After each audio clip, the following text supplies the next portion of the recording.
मुंबई गोवा महामार्गावरची ती पहाट इतर दिवसांसारखी नव्हती। सुकेळी खिंडीतील शांततेला अचानक भीषण अपघाताचा आवाज चिरून गेला आणि काही क्षणातच आनंदाचा प्रवास दुःखाच्या काळोखात बदलला।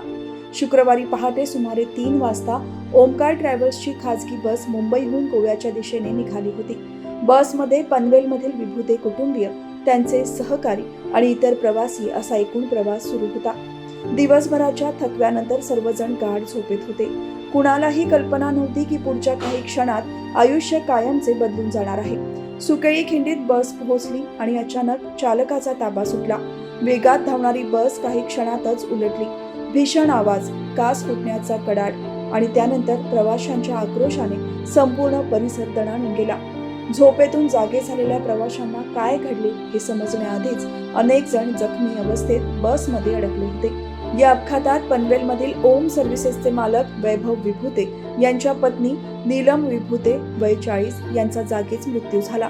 त्यांच्यासोबत आणखी एक प्रवाशाचाही मृत्यू झाला असून त्याची ओळख पटवण्याचे काम सुरू आहे।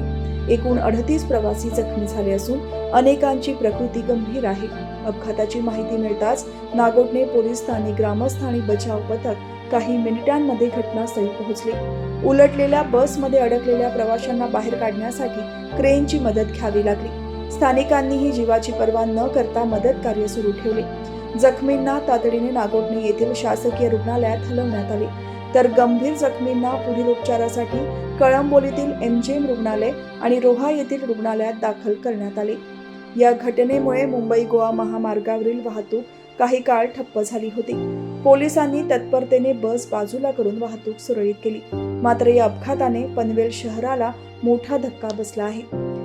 एका आनंदाच्या सहलीवर निघालेल्या कुटुंबावर काळाने अचानक घाला घातला आणि मागे राहिल्या त्या फक्त वेदनादायी आठवणी। या अपघातामागे नेमके कारण काय? चालकाचा ताबा सुटला की तांत्रिक बिघाड झाला, याचा शोध पोलीस घेत आहेत। पण त्या पहाटेच्या काही क्षणांनी अनेकांच्या आयुष्यात कायमचा अंधार पसरवला आहे, हे मात्र नक्की।